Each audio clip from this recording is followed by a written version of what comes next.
once again to the Logan City Lanes here in Queensland, where it's semi-final time in the men's division of the Coca Cola Classic for 1985. Tom Kury plays Paul Morland in tonight's semi-final. Steve, what about it? I think Tom Kury, now that he's won that first match, that was his big hurdle to overcome, the Australian Bowler of the Year. He got rid of Terry Wenban, and I think he should go through Paul Morland, who's a little less experienced. Tom Kury, now based at Grafton in New South Wales, although he bowled for Western Australia and Queensland for 12 years before moving just recently to Grafton, where he's taken over as a bowling centre proprietor. Has a perfect game to his credit of 300, and this year one of his victories was the Melbourne Cup, in which he beat the American professional Dave Davis in the final. Well, Tom, you had a very big build-up to your last game against Terry Wenban. Is it hard to again build yourself up for this match? I suppose it's like anything, John. You've got to sort of sink back into your reserves again, because matches like these are very, very tough, and they do take a lot out of you, and I just hope that there's enough in there to bring out again. Paul Morland is 33 years of age. He's a plumber by trade here at Logan City. He's been bowling for 12 years, and naturally he's bowling on his home lanes here at the Logan City Bowl. He has a highest game of 280, included in his victories in 1981, won the Fisher's Ghost Cup in Sydney, and in the same year took out the Greenslopes Cup here in Brisbane. Well, you would have been a very interested spectator when you watched Tom's last victory. What did you think of that game, and how do you prepare for this match against him? Oh, that had me on my seat. It was one of the best games I've seen for a long time in a final. About Tom, Tom's a very tricky person. I hope him the best. I just hope I do well.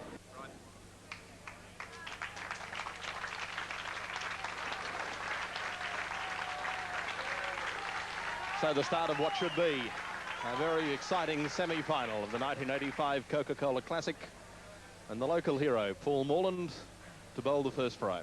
Yes, and getting a nice send-off there by all the friends of his that have come down to watch this important match, the most important in his career.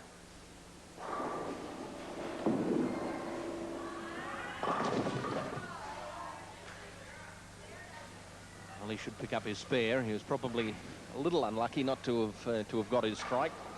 He's put in a lot of practice. Yes, and he was looking very good in practice too, John, wasn't he? Lots of strikes, and well, no 300 from him.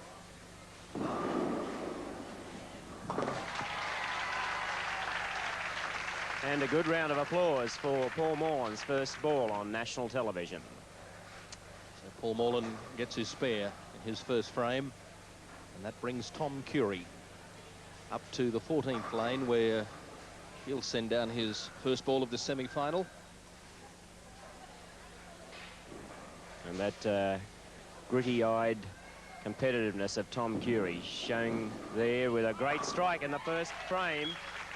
And our co-commentator is Bob Cook, and he'll have something to say about the replay. Another perfect copybook Tom Kury strike. Tom Terrific, they call him sometimes. He's going to show us how terrific he can be. He's in line for a 300 game already. Well, he's certainly taking up where he left off in his last match, which was such a great game against Terry Wenban. He bowled superbly in that. It looks as though that form has stayed with him for this semi-final. Well, he starts his second frame. Strike to build on. No, he didn't get any fingers under that ball. By that I mean that he didn't lift it out onto the lane. He laid it short, and the ball had very little roll, as you can see, when it neared the pins, and that's the result. He's left 3 pins. The pin numbers 2, 4 and 5. Well, the 7 winners we've had in the series so far have averaged 209, and that's top-class bowling in anyone's language, particularly when you consider that the average of those 7 winners in normal league play would be something in the mid-190s. In the second, Tom Kury takes his spare. Yes, I didn't like the look of that one either. The ball really got away from him that time. It almost went straight. But he got the spare, and there he is again, just sitting down, concentrating on his shot. And Paul Morland in a world of his own as well, coming up for his second frame. He needs a strike to stay square.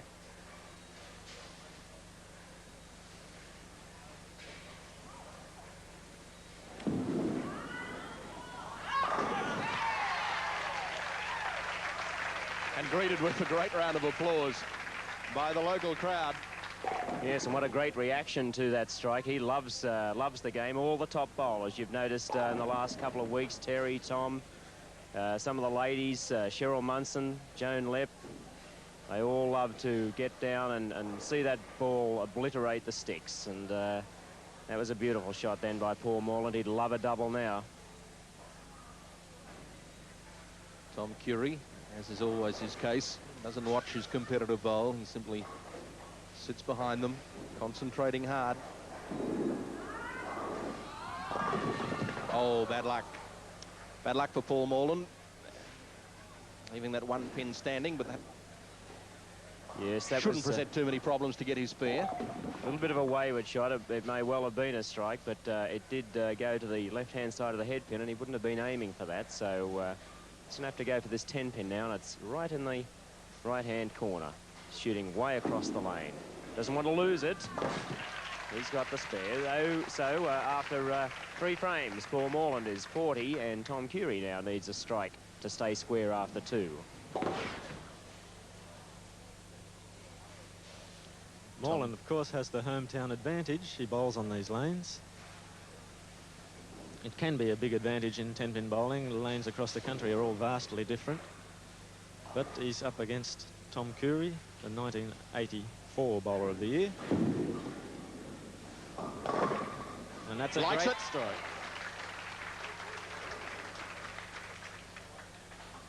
Well, that keeps it all square after 2 frames, and that's why the 5 pin, the last to go there, and great pin action that Tom Kury produces on that ball. Much straighter ball than we've seen some of the other bowlers throw. Certainly straighter than Cheryl Munson and Terry Wenban. But Tom, known as one of the most accurate bowlers in the game, his timing is so finely tuned that he doesn't need to roll as big a ball. Relies on the accuracy to get the strikes and spares. And look at that concentration.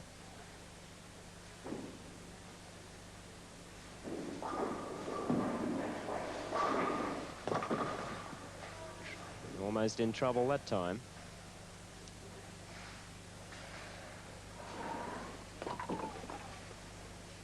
Yes, the ball going too high on the nose. A little bit to the left of where he wanted it to go. Sign of nerves, perhaps. He might have been dragging the ball across his body. So Tom Kury will try for his spare in the 4th frame. Looks good. It is. Takes the 2 out to give him his spare. Brings Paul Morland up to bowl the first ball of the 4th frame. Tom Kury just goes back to his place, concentrates hard.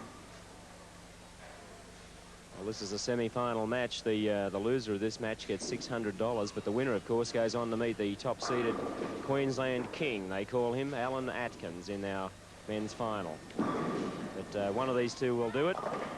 Oh, great shot. He's looking pretty ominous at this stage. And he loves it. And I think the crowd love it as well. So that puts the pressure right back onto Tom Kury, and what a game we've got now. Yes, that was a lucky break for Paul. The ball crossed over the head pin again. He's had a bit of trouble on that lane, but they all went down. So it's been all square right through. The end of the 3rd, still even Stevens as Tom Kury starts to bowl his 5th frame. Tom's got a match here. He's playing the opponent and the crowd too, by the sounds of things. Oh, that's a dangerous one. He won't be happy with that. He's left himself a difficult task to pick up his spare, and I suppose, Steve, in a semi-final particularly, in one as tight as this, the smallest little mistake is probably all an opponent needs just to get that winning advantage. Yes, that's right. In this, every 15 minutes or so, we're coming up with a winner and a corpse, and Tom Kury doesn't want to be in the coffin. He can get this spare, though, and stay close. He needs to hit the right-hand side of that right pin. He's going for it. Oh! Well, an open frame by Tom Kury. What a good try, though, for that spare. That's the way to get it. That's what he needed to do. Just touch that 5 pin and it would have slammed into the 7, but not to be. And I tell you something that I've just noticed there, too. Tom's ball again going quite straight on that spare shot. He doesn't seem to be lifting it properly. He's guiding the ball rather than lifting it.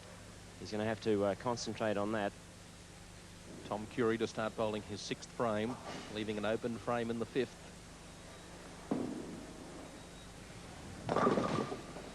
Yes, again, that ball not coming up for him. He's going to have to sit down and take stock of the situation now.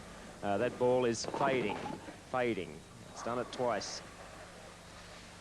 Well, this time he should be able to pick up his spare. Paul Morland, 2 strikes in a row. Be feeling fairly happy with the situation at the moment. Can he get the spare? He can. Oh, but only just. That ball almost dived in and took the... Well, look at that. That 5-pin just going over to the right. But he got the spare. So now Paul Morland's real chance to consolidate here, to build a lead. And Tom taking his ball away to make some adjustments there. He's going to be doing some fiddling while Paul's out there trying to fiddle a 3rd strike.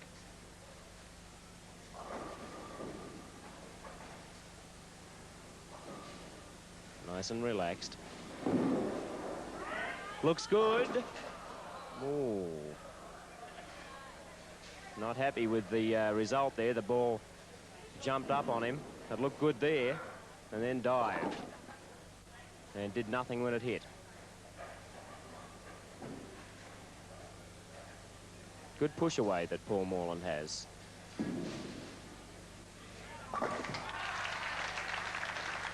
Gets the spare, so at the end of the 4th frame, the lead to Paul Morland, 10 pins. It's a handy lead from Morland. Morland's a very confident bowler. He won't let Kury's reputation daunt him. He would love that last strike,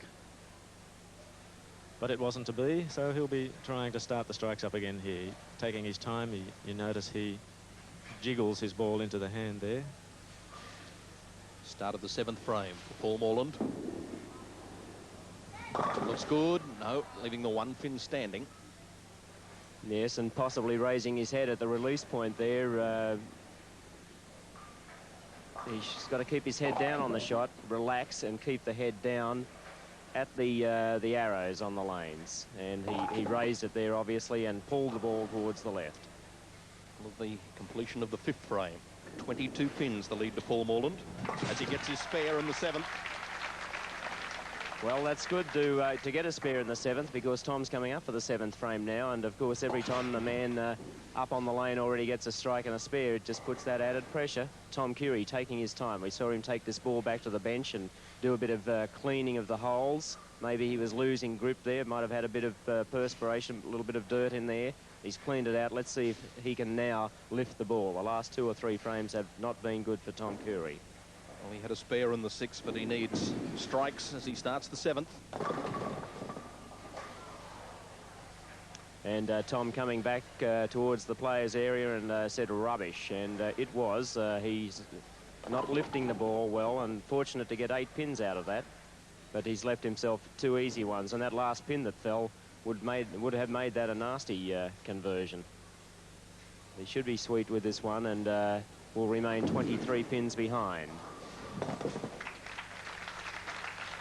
Opening a new bowling centre at Grafton after having opened one at Gympie during last year.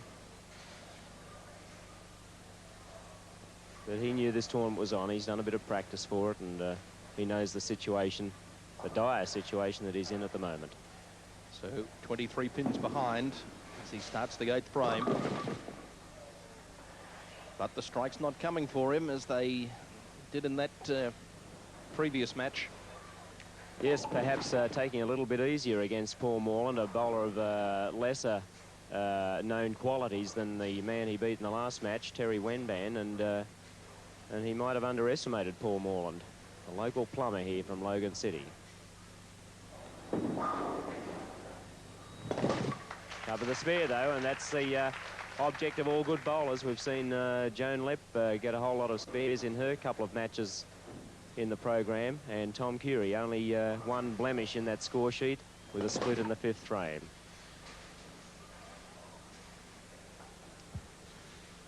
Of course, that one blemish, Steve, as Tom said, was enough to lose the game.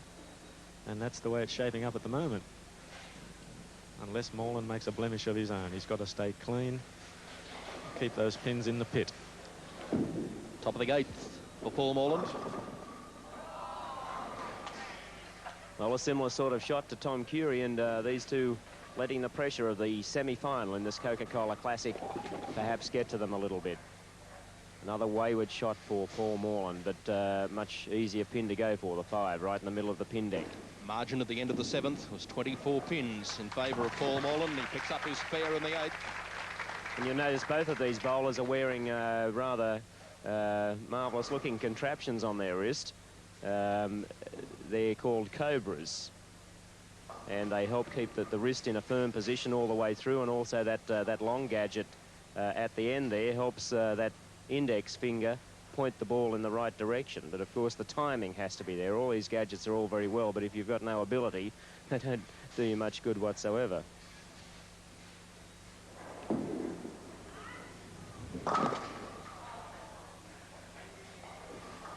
Paul having a bit of a mumble to himself, trying to gee himself up, trying to calm himself down. He's almost into the grand final against Alan Atkins. He's just got a couple of frames to survive, and that's probably what's going through his mind. Survival rather than aggression.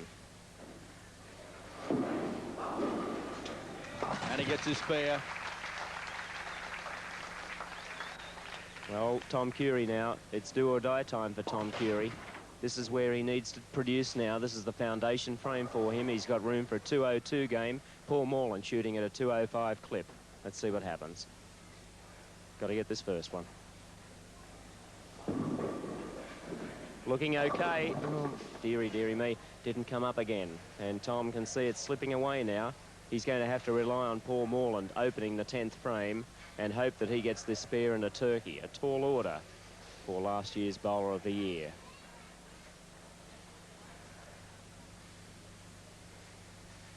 Tom Kury certainly would have started as favourite for this match, even though Paul Morland qualified ahead of him.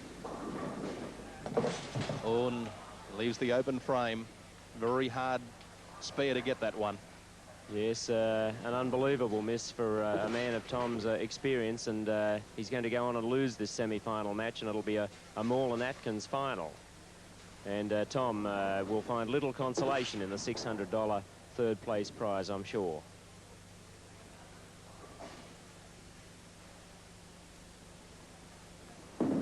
Well, 10th frame. And he's going to bowl a game in the 160s and will be very, very disappointed with himself. It'll be a long drive back to Grafton tonight. Yes, he will be disappointed with that. One of the interested spectators here at the semi-final is Barney Potter of Coca-Cola Bottlers, amongst our big crowd of more than 300 here at Logan City Lanes. Tom Kury gets his spare in the 10th, so he'll bowl his bonus ball to complete the tournament for him, and I'm sure a disappointing way for him to bow out. Yes, particularly after that great match against Terry Wenban to win by 3 pins, 216 to 213, and taking nothing away from Paul Morland, but perhaps Tom Kury just relaxed slightly after that very good win against Terry Wenban. Let's see how he finishes with a strike. Well, he got it at the end. Came too late for him, though. So he finishes with 169.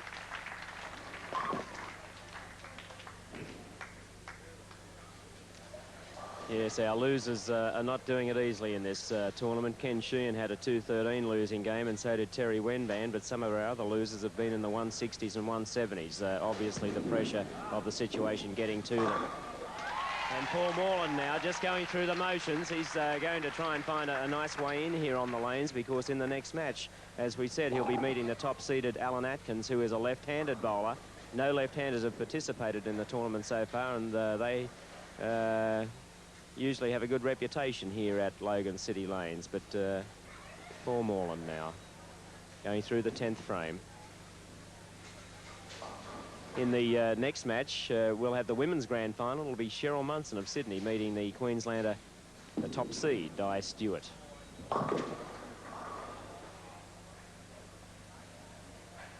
Well, Morland going to shoot a game in the 2.0s, 2.05, just slightly under the 7 winners' averages so far of 2.09, but a great score nonetheless, particularly against a man of Kury's ability. I think he put Kury out of business with that double in the 4th and 5th frame.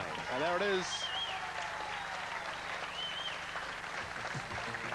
So Paul Morland, the local plumber from Logan City, sinks the more favoured Tom Kury by 36 pins in an upset.